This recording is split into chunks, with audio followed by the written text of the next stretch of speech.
Hi guys, this week we're going to be looking at feminism. I've got two theorists I'm going to talk to you about, Liesbet Van Zoonan and Bell Hooks. Look at Bell Hooks, she doesn't use capital letters in her name, would you believe it?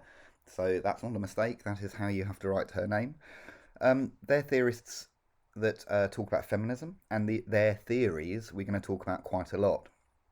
In fact, you can kind of use their theories on almost everything that we look at. So we're going to be looking at formation pretty soon in the first year, and we're looking at Zoella and life on Mars and the bridge in the second year.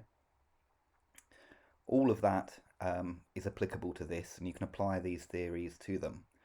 Now, there's quite a lot to go through in this PowerPoint, so if you don't understand any of it, watch it again, re-watch the slides, ask me any questions. You can email me or ask me in class. Try and get a good grip of all this though, because if you can distinguish between the two different theorists and when to use them, it'll be very good as we go on to the different texts that we've got to look at. So what does feminism do? So feminism is there's a big history we could talk about with feminism. I won't go through all of it now, but we will talk about how it's relevant to us. What does feminism do with media studies? So feminism looks at how women are represented in the media and how this affects women's position in society. That's the first point. It also examines how women may be objectified in the media, so how they may be sort of sexualised, and the female form is often used to sell products. It looks at how changing roles of women over time. It looks at changing roles of women over time. Yeah, that's a sentence. So it looks at how the representations have evolved over time. It looks at what effect on women's social, economic, and political landscapes might have. So it might be how women are represented isn't just down to them being female, but also economic factors and political factors. And there are different approaches to theories of feminism that we will discuss. We'll discuss here. Well, I had a problem saying that sentence. Apologise for that. Basically, there's going to be a few different approaches to feminism. There's a lot to get through. I will try and explain it as best I can and explain the more complicated stuff, but also if you don't understand that, I'll do a sort of the easier stuff as well. So there's two levels. Anyway, let's go through and see how we fare. So Liesbet Van Zoonan, there's a picture of her there. You may remember seeing her on the wall of the media room. Well, that's what she looks like. These are her key points. So she believes that gender is a social construct. We learn gender roles. They're not natural, but they're reinforced through the media, and it teaches us how we're supposed to act. She believes it's the historical and social context is very important when looking at how people are represented. So when and where, we'll get into all these points in a bit. She also thinks that women are objectified and used in the media. Their bodies, their female form is often used to sell products. She thinks that men and women are represented very differently. This kind of goes back to the first point, that gender is a social construct. We sort of learn how to act like a man and how to act like a woman through the media. This last point is something that we look at a lot in the second year, but it's good if I kind of mention it now. She believes there are three different types of feminism: socialist, liberal, and radical. And we will talk through all of those now. So, gender as a social construct. The repetition of representation of gender roles in society, possibly and probably through the media, constructs these gender roles. So it's not so much that they're natural and real, but they are sort of reinforced in society and we learn them. Seeing men and women represented repeatedly in certain ways reinforces this is what it means to be male or to be female. They are repeated, I should say. They're repeated and we learn from a very young age. So if you think about toys, for boys and girls, think about how they may teach you sort of gender roles. You get boys playing with, guns and toy trucks and stuff like that, and superhero stuff. Girls given Barbie dolls and baby dolls and little kitchen units. Unbelievable. Prams. Programming, isn't it? Programming. Or do people naturally gravitate towards those toys? It's a big debate. But Liesbet Van Zoonan would believe that it's not natural, and actually these are sort of reinforced gender roles that we learn. So think about in the media how some of the ways that women might have been represented. Victims in horror films, princesses to be rescued, like, the princess in Mario needs rescuing, Princess Leia, she needs rescuing. Rewards for the hero, so when Marty McFly gets back, he gets to be with his girl. When Aragorn defeats the I don't know, Sauron's army in Lord of the Rings, he gets to be with Arwen, the elf. Um, Love interests. So a lot of the time, it's the action hero who a subplot will be, will he get the girl? Think of all the Bond girls, for example. Mothers, protective sort of mother figures who domesticated their places in the home. Witches in films. So lots of times, older women can be seen as sort of scary in some contexts. But what can be learnt from this?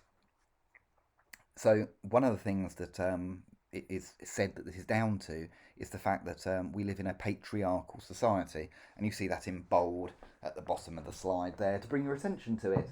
So what does that mean? It means a dominated society, male-dominated society. So it's like papa, pa, hello pa, like your dad. Pa, patriarchal, ma, matriarchal would be for mother. So a patriarch is a father figure, a matriarch is a mother figure. A patriarchal society is a male dominated society. A matriarchal society would be, you've got it, a female dominated society. So Liesbet Van Zoonan says that we live in a patriarchal society, a patriarch, and that forms and controls the way that these people that we are represented and gender roles are formed. Historical and cultural context. So the historical and cultural context is very important when viewing gender representations. The way that men and women are represented in the 50s will be very different to how they're represented today. And we can see examples of this in things that we look at, like Tide, Kiss of the Vampire, Woman's Own magazine we look at in the second year, which is a very old fashion magazine from the 60s, I believe. So the representations of women in that are very, very different. Especially when you think about things like Formation and Captain Marvel, things we looked at. So also this will be the same for men. What it means to be a man back in the 50s was very, very different to what it means today. And I mean, we are in a very big time of change at the moment towards gender roles and what it means. So it's a very interesting time. Think of how representations towards gender roles are changing today and how this is a topic for much debate at the moment. So yeah, we're seeing a lot of things like Captain Marvel, Wonder Woman, stronger female protagonists. Lots of that is happening at the moment, and you're seeing a much more diverse sort of representations for women. Is there the same sort of diversity for men, I wonder? Possibly. We need to think about that. It is also important to consider the cultural context. So different places in the world will deal with gender differently. Also different religions and possibly different economic groups. So obviously different places of the world will see different representations of women and how women are viewed in society. You could also say it's different dependent on their economic group. So if you think of how maybe a working class single mother might be represented in the media, as opposed to I don't know, an A-list Hollywood celebrity, you could see there's differing representations may occur. Another point is that women are objectified in the media. So this is a very so men and women are represented differently. This is very, very similar to the first point and reiterates the point that gender is a learned thing.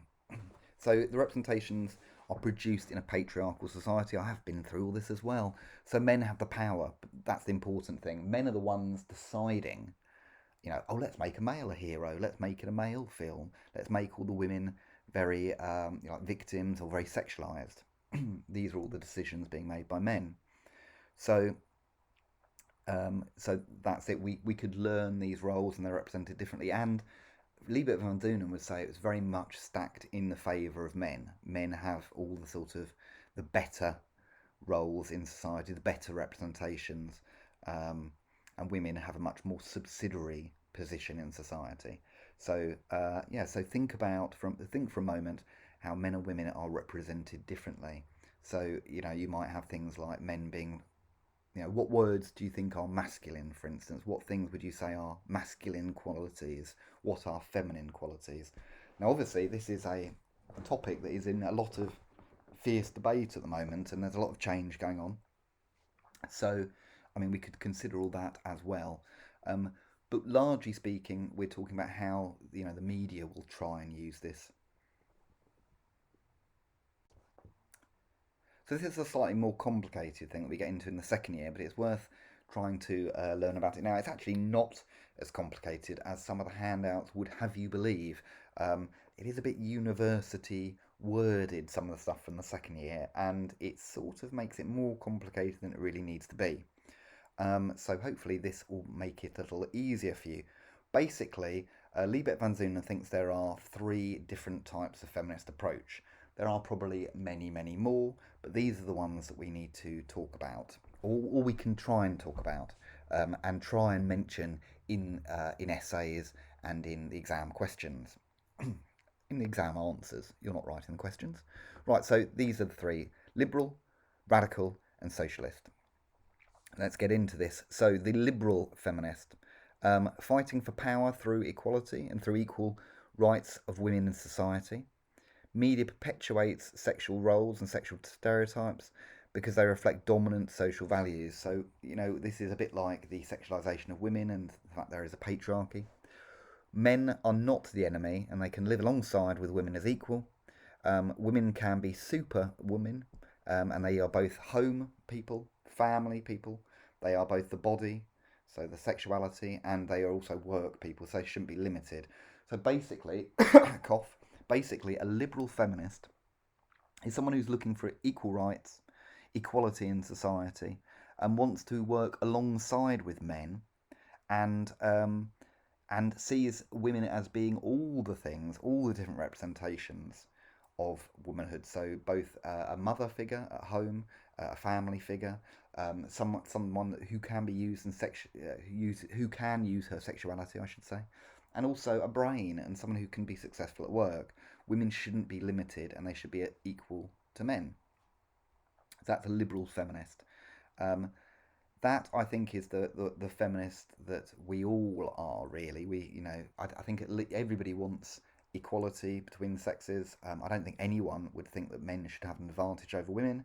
Surely we are all at least liberal feminists. When looking at this with the second years, we look at a TV show called Life on Mars. Um, liberal feminism would the liberal feminism in that would look at the female policeman and the hero Sam and how they cooperate together.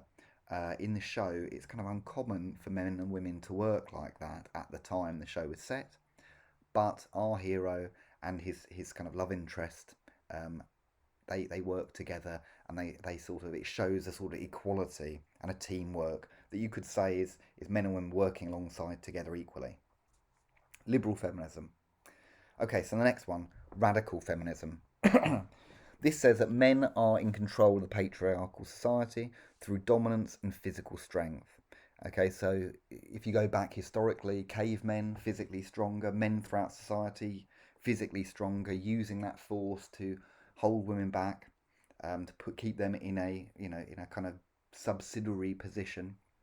Um, Men have no place in a feminist utopia. So a radical feminist will actually, these could be seen. Well, I guess some people would say there's the sort of men haters. They don't want men around. They see men as have being responsible for all the negative things that have happened in society and in history. I was actually sort of semi brought up by radical feminists.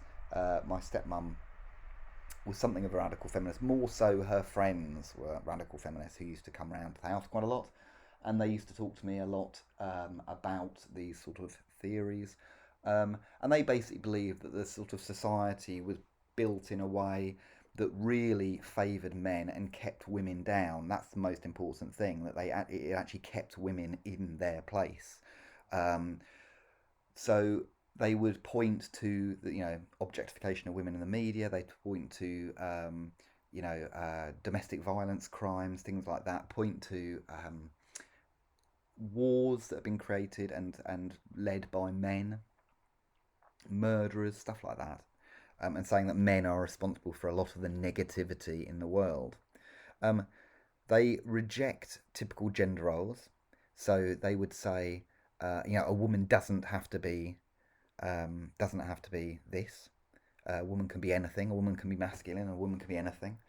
So that's in a way similar to some of the liberal uh, feminist views that believe that women can be all of the different areas, but they actually would go further and say no. They're talking more about, I guess, taking on masculine qualities and transgressing, breaking the gender divide. They believe in a woman-dominated society. They believe that women should rule, and it should be a matriarchal society, a matriarch or a matriarchal society. So not patriarchal, matriarchal. They believe that media production is owned by men and operates to benefit the benefits of males, and it should be owned by women. Just trying to read, and operates to the benefit of the males and should be by women, for women. Okay, there we go. That was the sentence. Sorry, I was trying to. I thought I'd made a mistake there. No, so they basically believe that media is produced by men, owned by men, operated by men, and if it was produced by women and made for women, it would be a lot better. Um, well, we are seeing an increase in that, and we are seeing much more female producers and writers and directors, and I guess some studio figures, but it is still very, very, very dominated by men. So it is a good point there. So basically, radical feminism sees men as very negative and wants, much more of the power going towards women. So a radical feminist view, when applied to, say, life on Mars, might point towards some of the terrible behaviour by the male policeman, some of the sexist behaviour, and they might hold them, sort of criticise them over those points and use them as examples of why men are so bad. Finally, we have the socialist feminist. So this is all about sort of class and economics. Power is located in the social economic structures. Women's production of labour and the economic value of domestic labour are not recognised. So often, we hear things like the men are the breadwinners, women stay at home and they're just the housewife, and the men are out there earning the money. The housewife role is not, or the mother figure is not a valued role in society, but it is a role that is very important. That house with the man going out to work and the woman staying at home raising the family, they need to operate together, and one is just as important as the other. So there is not enough sort of respect for those roles. Also, it talks about how women are lower paid in society, and there are glass ceilings to certain institutions and certain jobs. So a glass ceiling is basically a limit to where a woman can get to. She kind of hits the glass ceiling and can go no higher. That's the idea. Um, they believe that keeping women down is essential to maintaining the capitalist model that we live in. So the sort of exploitation of women allows us to keep the capitalist model going that we live in today. Women as consumers in society. So women are seen basically as people who buy things, who spend money, but they're not producers. They're not the sort of brains behind things, not the inventors, things like that. So often, housewives, we see that with the Tide advert, for instance. Linked often to class, age, and ethnicity. Um, Advertising reinforces sexual objectification of women. So again, we see that it's like the female body is an economic factor, and it can be marketed and it can sell products. Now this is quite an interesting point, and there is a film I think called Hidden Figures, which was all about the women who were behind the launching of the NASA space shuttles. They weren't given any credit. I mean, when you think of NASA, you think all these sort of, scientists, male scientists who were behind it, but actually there was lots and lots and lots and lots of women who were behind it, and they just weren't represented at all. Equally, there are loads and loads of female inventors, female scientists that do not get mentioned in the sort of history books. Going back, think about history when you're in, when you learn history. Maybe you're still learning history, um, but certainly, I remember in class learning about lots and lots and lots of male inventors, and it seemed like all the key events in history were dominated by men. Well, it's a patriarch, and we write the history. The men write the history. So when I say we, I meant men. Sorry about that. It's not me writing the history. I'm not. I'm not the villain here. Um, but yeah, so a lot of a lot of credit that could have been given to females has not been, and it has been attributed to the male counterpart. So a lot of the time, the women who stand beside these famous men don't get a mention. So um, how would you apply that in life on Mars? I guess you could see that in the jobs and the kind of the lack of equality in the jobs that they do, and how Annie wants to kind of she wants to be more than just a sort of secretary, um, female constable. She wants to get in and be a detective and use some of her degree. And when she finally does start working alongside with Sam, a lot of the other policemen, including some of the other female policemen, the older ones, are surprised and think that she's sort of moved above her station. Interesting. But you see a lot of stuff about socialist feminism and jobs pay towards men and women being different. There's a lot of that talk in the media at the moment. Pause for thought. So that is a lot. There's a lot in there. I understand that was a lot to get through. Um, I hope it was a lot. It was quite hard for me to get through all of it. I hope that you understood most of that. We can certainly talk about it in class. It's really not as complicated as it would seem. If you don't fully understand it at this point now, maybe go back and have a look at the slides. Either have another listen. If you can't bear listen to me again, and I can understand why. Just read through the slides, and maybe that'll give you a prompt.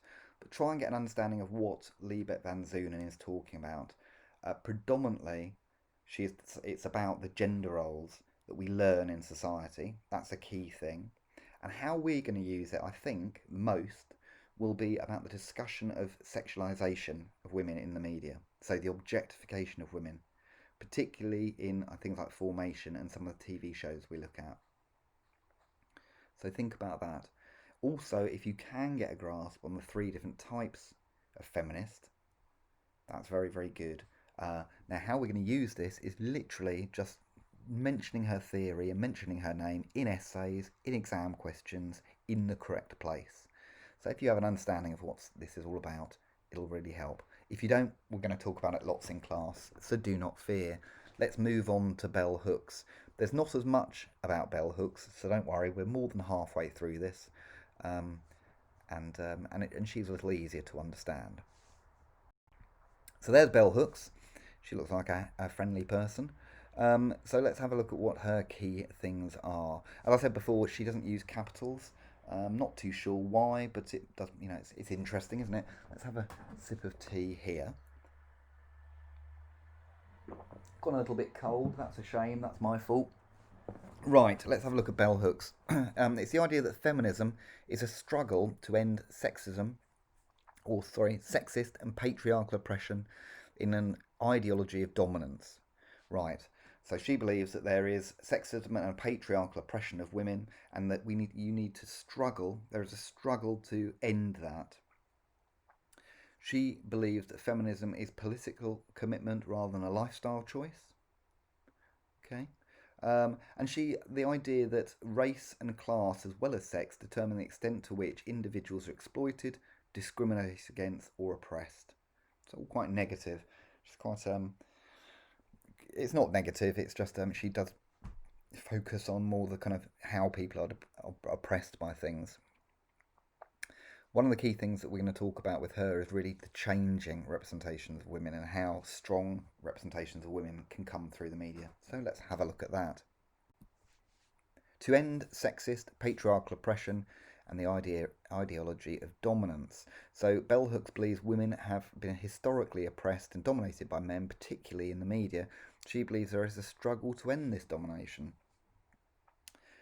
This can be seen in strong representations of women in the media that challenge traditional or dominant representations of gender. So, for example, in action films or superhero films, you can also consider this when we were looking at formation. So, yeah, if you think about recent changes in the media with things like again Captain Marvel, or Wonder Woman, or anything like that, where we're seeing stronger representations of women or more alternative, representations of women, you could say this is an example of bell hooks theory where they are attacking the dominance and they are attempting to change things.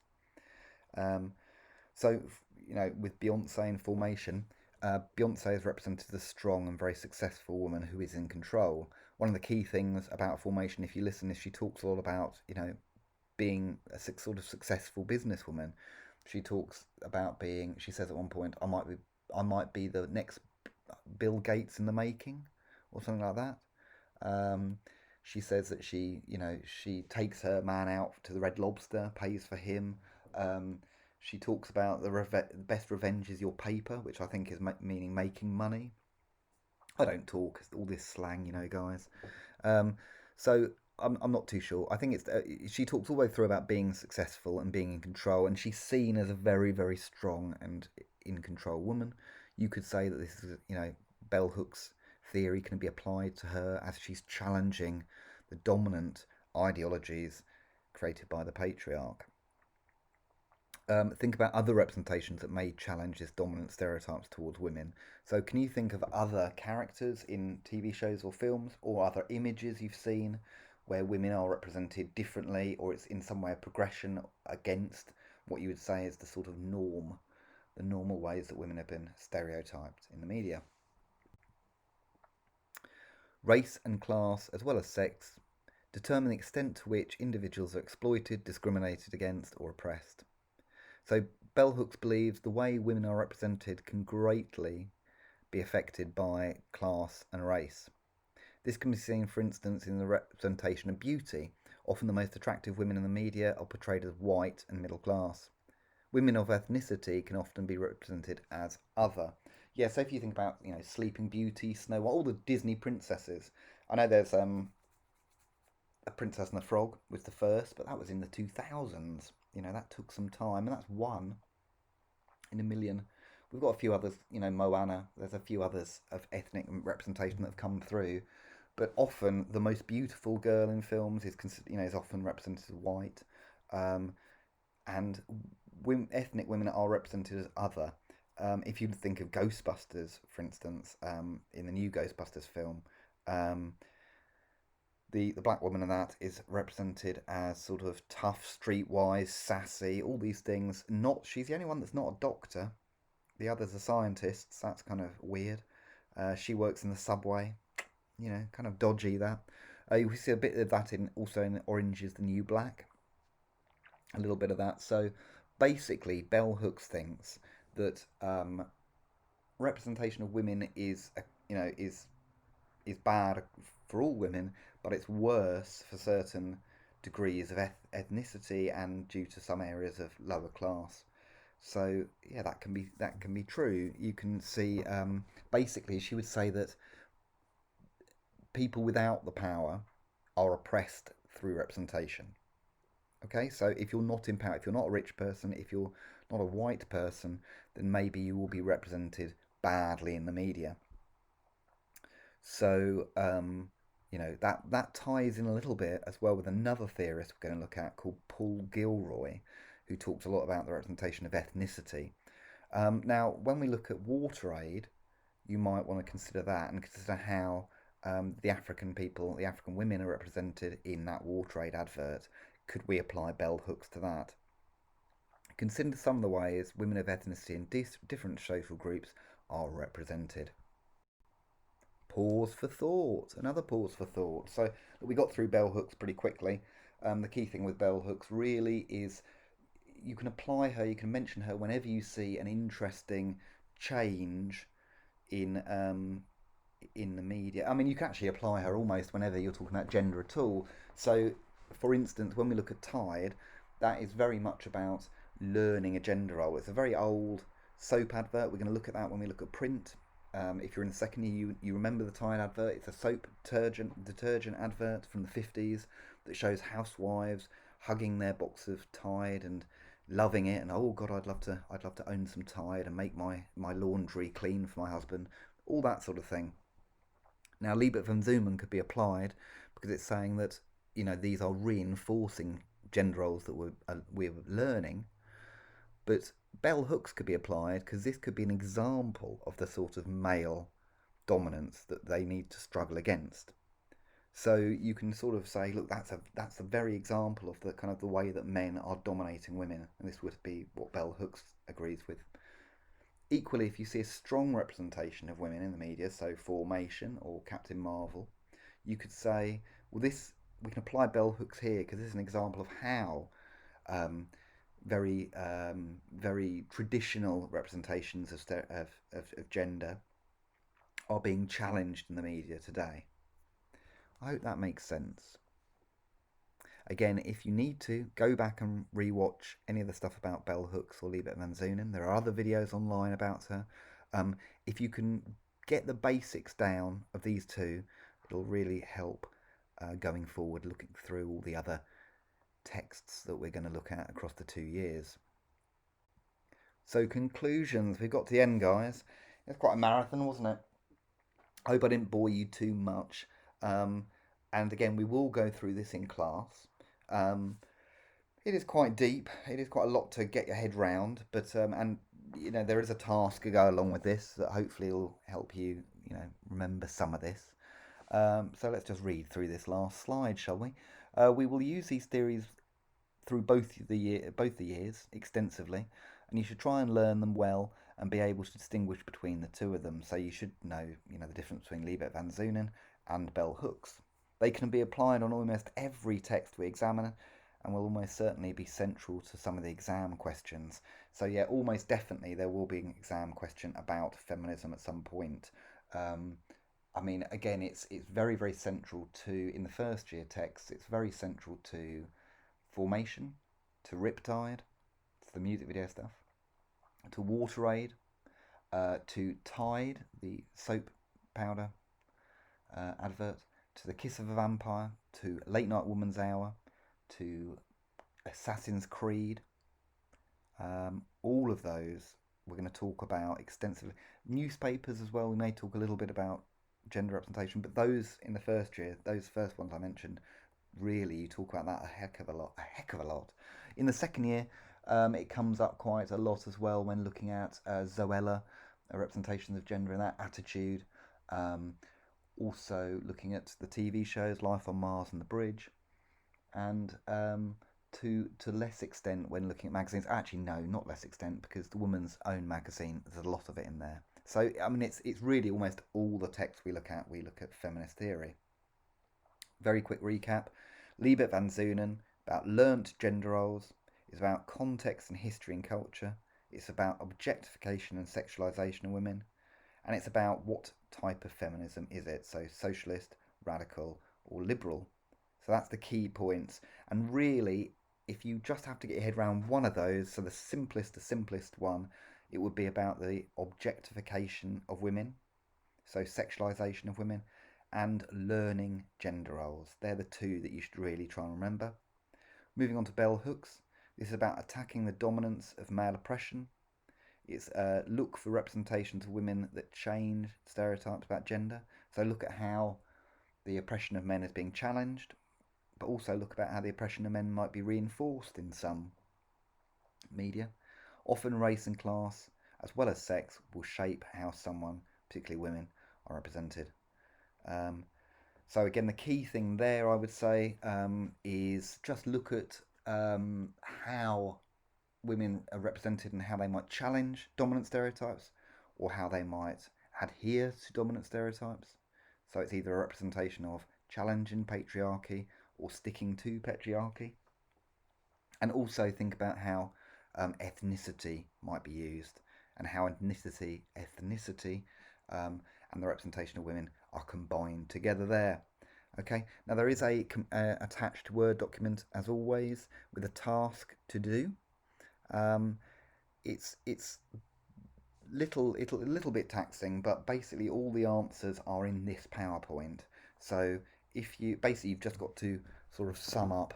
Um, I'll let you read it. It's in the PowerPoint. It's in the attached Word document. I mean, sorry. So I'll let you read through it. Any questions at all, you can contact me through Teams, and we can talk about all this in class. So I've waffled on for too long. Um, I hope that you have understood all this, and it's not been too taxing and too complicated.